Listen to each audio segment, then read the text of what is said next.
Alright, how is it going? Today I'm going to be talking about some of my favorite or most interesting GameCube and Game Boy Advance games, i.e. the 2000s, like 2001 to 2005 period. A lot of great games from Nintendo came out around then. A lot of bad ones too. This era didn't have any real big defining games that were huge financial hits like the previous and successor periods did. Like, there's no Tetris type game that everyone played or Wii Fit kind of thing that caught on. And I think that's why the GameCube is a much more humble system, and how, despite the huge amount of great games, it never caught on. Well, there's also a lot of other internal reasons and stuff, but Pokemon Channel definitely didn't help. I'm not going to look at all my games, just the most interesting ones. Pokemon Channel is like this insanely weird follow-up to Hey You Pikachu, where the same team, the guys at Umbrella who make Pokemon Rumble and kind of just stink, they make this sort of, I guess, simulation title where you, it seems like a obvious game for like babies. There's not much gameplay. There's a lot of waiting. They were trying to push the e-reader. There's a coloring book, which is fun. You can color pages. It's this thing, like, I thought about this before, but like, it's so hard to describe what it even is. It's really just like if you break it down, it's an extremely simplistic point and click style game with no puzzle solving.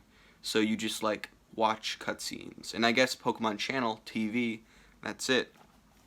They definitely use this to try to push the e-reader to the little kids that will get it. Maybe they'd think, oh, I need an e-reader because this comes with 3 e-reader cards or something. 2003. Yeah, it seems like they're also peddling other features from the Game Boy Advance, like the GBA connector. And that was important to them I guess that was supposed to be the big gimmick, never really caught on.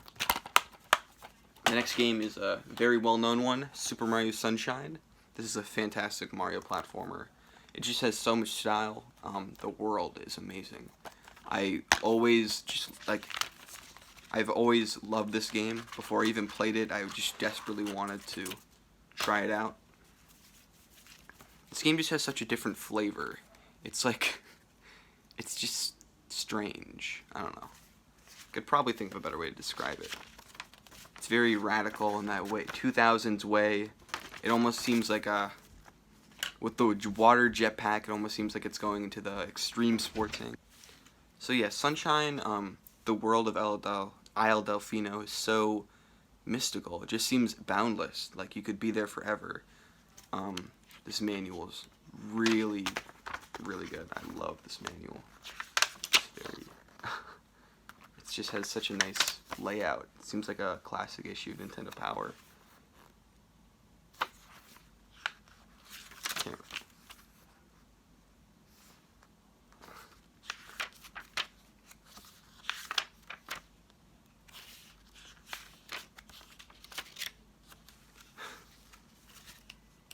Let's see if there's anything especially interesting throughout the rest of it. Nah. Oh my god, I do love that. The toads in this. Yeah, Mario. One problem with a lot of GameCube games is that they were rushed. This was because the system was floundering early on, so they tried really hard to get all these big titles out. Like, I'm guessing what they wanted Sunshine was to have a Mario 64 type game as fast as possible, and because it wasn't ready at launch, because I don't even know if it was started by 2000 or like. I don't know if it was in Hugh, like, they had Luigi's Mansion first, and that wasn't as popular.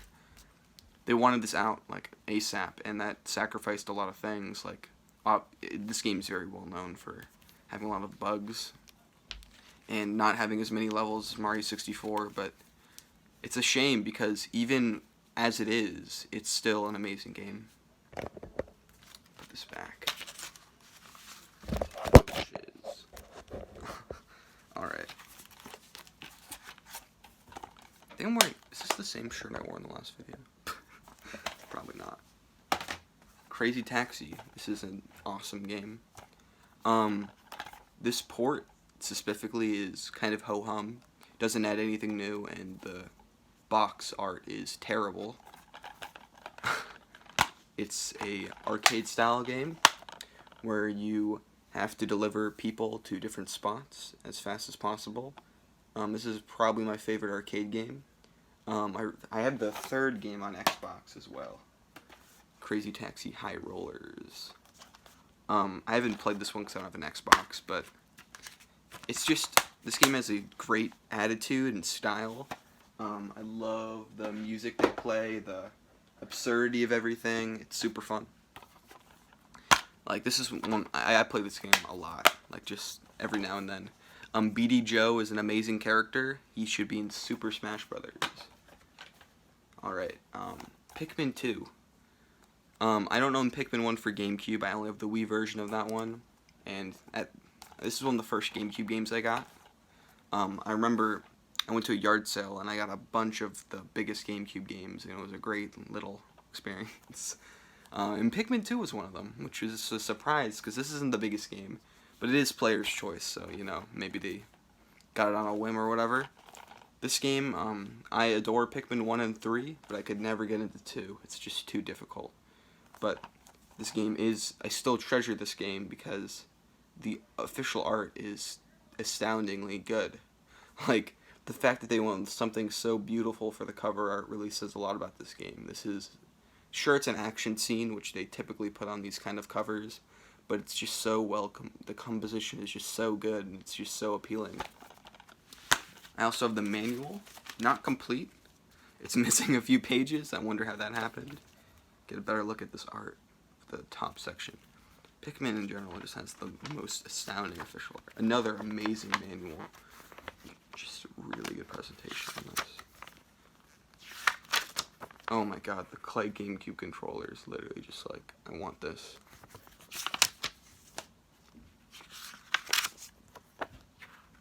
I'm missing 2 integral pages where there's like this 2-page long art piece, which is like crazy because it's a video game manual, not like an art book.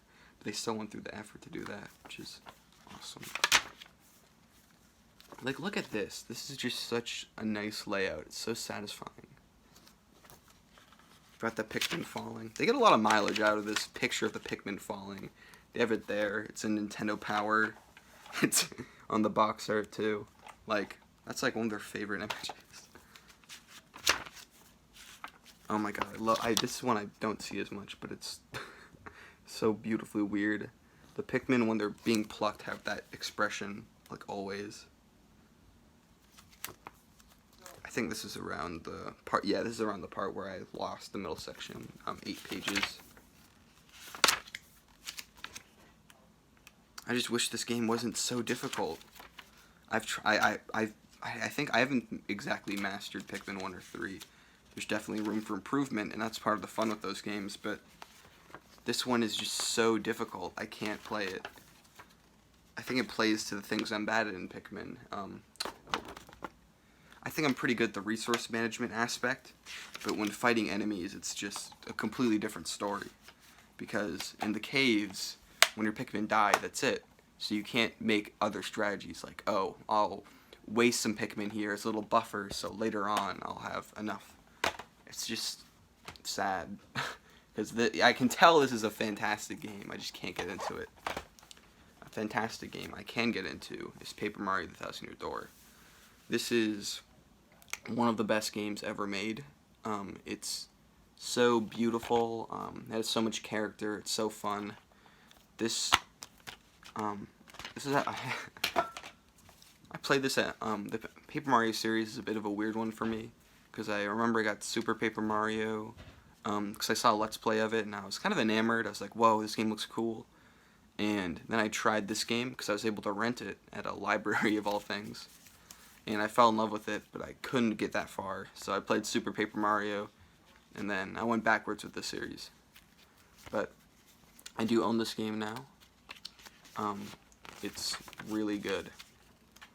Oh my god, another great manual. This one's, the GameCube era, they were just knocking that out of the park.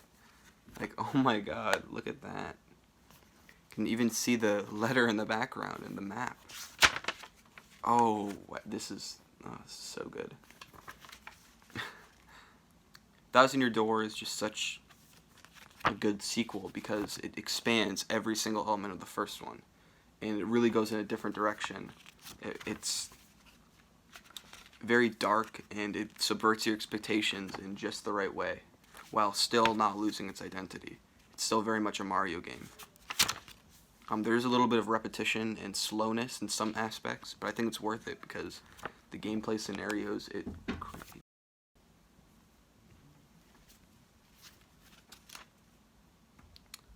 I had to cut and I completely forgot what I was talking about, but this game is just fantastic. Thousand Year Door. Every stitch of this is just filled with creativity and amazement and wonder, and we need more games like this. Like, they just put a giant picture of Professor Frankly on the Nintendo Power insert. You can't beat that. I do have the Nintendo Power for this game and Pikmin 2. I got them recently. I might do a video like just looking at Nintendo Power because I don't collect them seriously, but I have a few for games that I really like. This is very weird. GameCube preview disc. It's kind of like the PS1 style demo disc, but it only has 5 games. And the games included are like, yeah, kind of bad. I mean, I couldn't get into Beautiful Joe. I can tell it's a good game, but Billy Hatcher, Sonic, and Splinter Cell are just not my cup of tea. I did like the videos they had though, because they have some cool videos of Wind Waker, F-Zero GX, and I guess Rogue Squadron was okay. And you can connect it to the Game Boy Advance to get some little mini games like Dr. Mario and WarioWare. So that's interesting. I just thought this was strange because like they have a new banner and everything, and it doesn't like look stock. Like it looks like an official part of the GameCube library. It does have this disc that almost looks like the preset for a GameCube disc, but it's just so strange. Like I guess they were trying to strengthen their relationship with Capcom and Sega. I mean, I guess Ubisoft didn't matter to them on the front cover, because Ubisoft, you know, they do their thing. Next we've got Donkey Kong Jungle Beat. This game is fantastic. It is a platformer that uses the Donkey Kong bongos, and it uses the visceral feeling of hitting a bongo to really heighten the gameplay and make it more immersive and fun. The bongos themselves are extremely high quality. I would break them out, but it's really not necessary.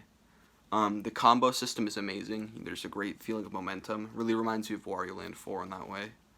I guess any momentum-based... I guess any strong, slow character that can get momentum really fast is the same. I don't know. I guess that's really similar to Donkey Kong Country in a way. What am I going on about? Let's look at this manual. It's cool. They never really went with the style again for Donkey Kong because the team never worked on a Donkey Kong game again. But it's interesting in its own way. I feel like there isn't much they could have done with the style, but it's kind of neat that we have this little evolutionary dead end for Donkey Kong before returns happen on the Wii. Some nice colors. DKJB FAQ. Timer. Yeah, it's just Donkey Kong Jungle Beat. This is what I'm talking about, the GameCube. The games I've looked over are like, these aren't all the good games, definitely. These are just the ones I want to talk about. Like, if I was to just break them out. Not Pokemon Channel, that game's shit, but...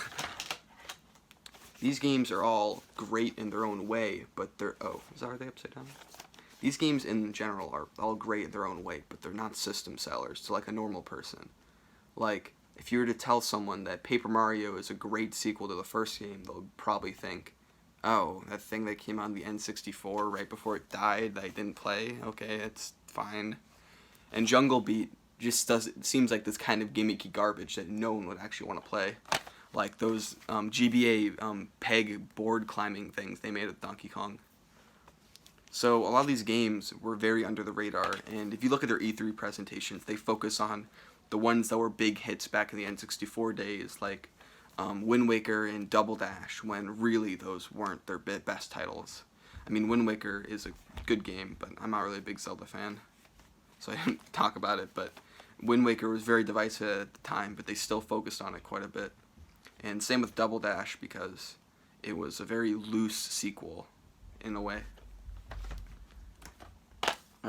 Before I go to the last game, I'm going to talk about some games for other platforms. We Heart Katamari for the PlayStation 2.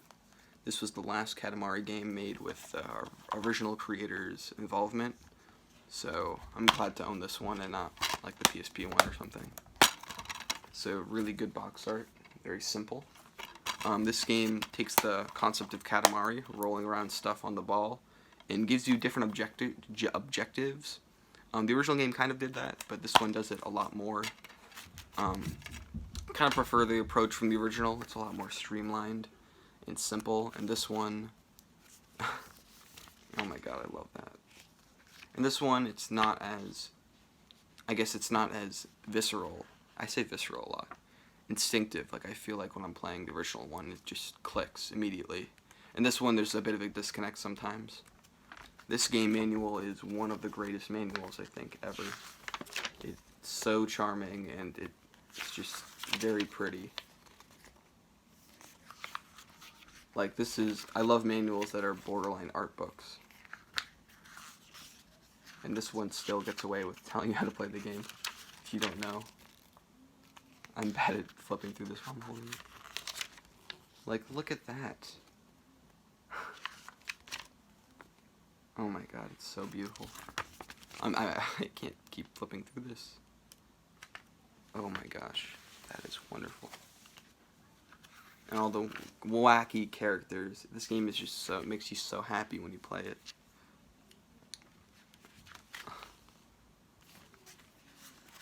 I love this game so much.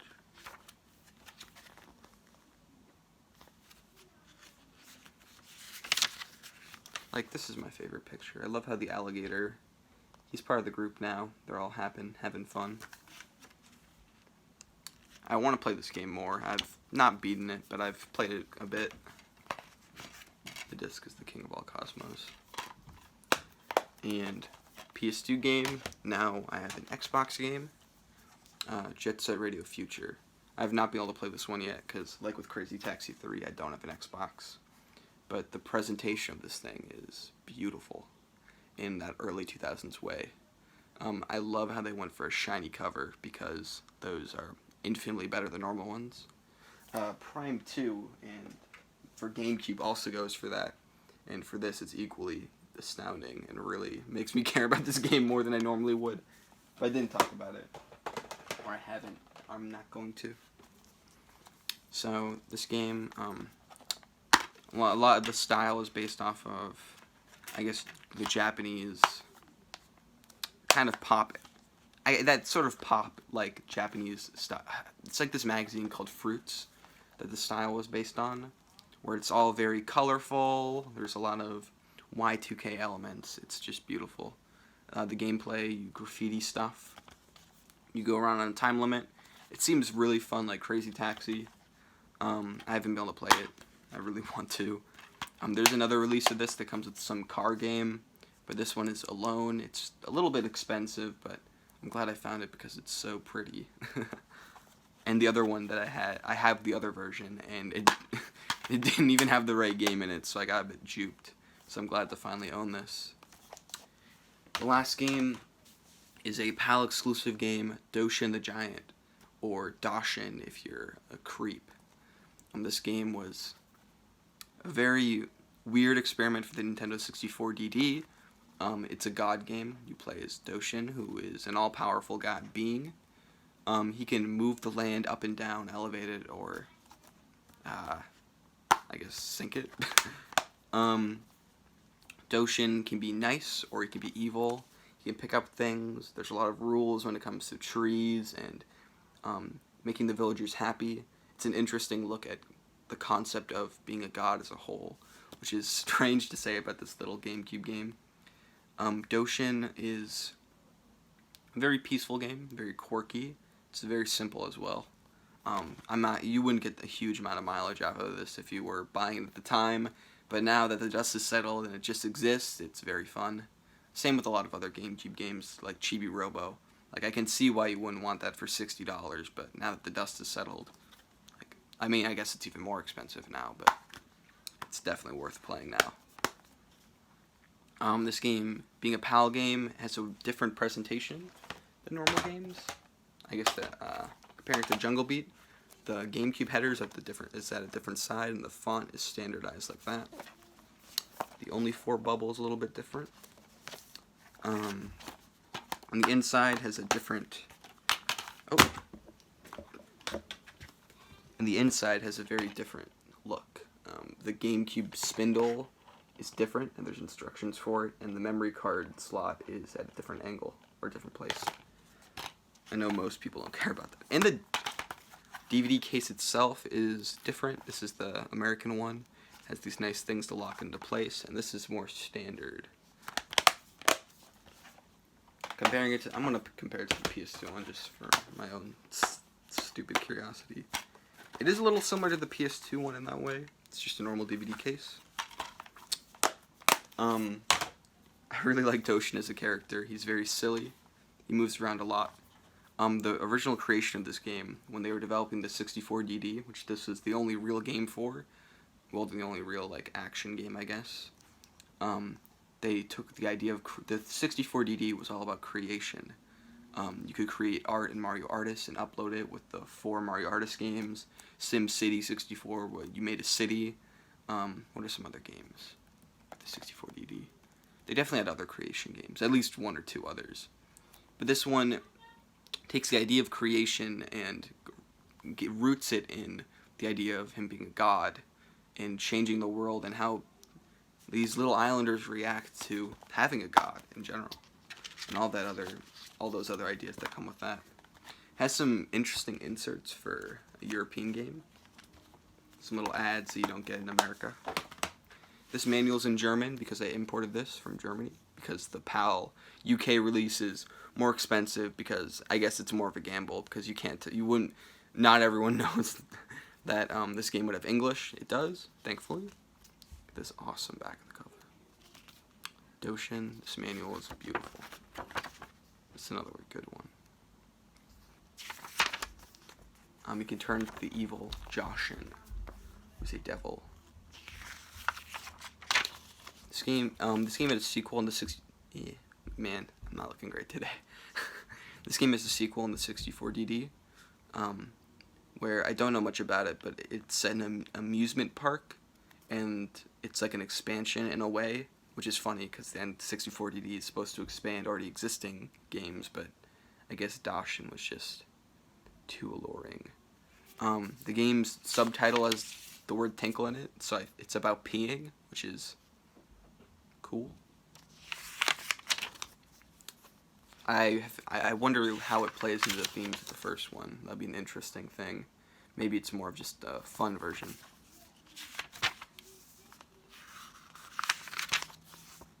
Man, it's so summer-like. I like it a lot. Even if I can't read it. Some of these pictures of Doshin, his proportions just make every picture of him just so fun. I love this one so much. It's just so normal, but it's such a weird angle. And it's so smooth. You get flowers. I wish I could read that because I was kind of confused about where to find the flowers in the game. I was playing this one the other day. I guess today. Hello. It's a great little game. Yes, this game by Param. This is basically the only game they made. They also had the expansion and the first game on 64DD. This came to GameCube. It's obviously a very niche audience. They didn't want to release this worldwide. It's only for Europe and Japan. Instead of Doshin the Giant, we got Cubivore, where I think there was a bidding war between the two games, where one was being localized against Nintendo's will, so they said, okay, we won't release this game, or something stupid like that. The creator, had some other simulation type of games on the PlayStation 1. One of them I remember is about being underwater or something similar to that. It's a very interesting game in general. It's a study of like the themes it presents in a very early sandbox game because if you think about it, there's not many. The morality system in this game, there's no clear. There's no. They're not. I mean, I guess they push you to be more positive, but they allow you to be as bad as you want. You can treat the villagers poorly. You can be the devil. You can do whatever. And that's kind of a rare thing even today. And the open world aspect, like in games like Grand Theft Auto, you're very much you're very much held to be, you want to be like bad or whatever and destroy things. And then I guess in a more positive aspect, like an open world game like, I don't know, Zelda, Breath of the Wild, you can definitely kill moblins or whatever, but that one definitely pushes you to be the hero, but this one gives you that choice. It's just a shame that at the time it's very simplistic in nature, and repetition kind of made it so people were scared away. But Doshin's a very lovable character, and I'd love it. He would be a great assist trophy in Smash Brothers. I can just imagine him like raising and lowering the stage. That might be too difficult, but maybe it's its own landmass. He brings up a little bit of the ground, puts it down. Maybe he turns into Doshin and throws some energy balls. Just overall, like, a bit of an underrated Nintendo character. I love this guy.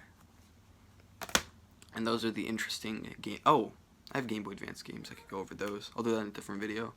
Those are the interesting GameCube games I have. The GameCube is a great system. It's a bit of a stopgap between Nintendo's. I guess it's hard to explain because it's less of a stopgap and more of just the absolute bottom when it comes to their financial reputation. And going into the Wii, which is a bit of a false gold kind of situation, we need to see all these creative games with no setbacks, even if that definitely hurt them commercially. Yeah.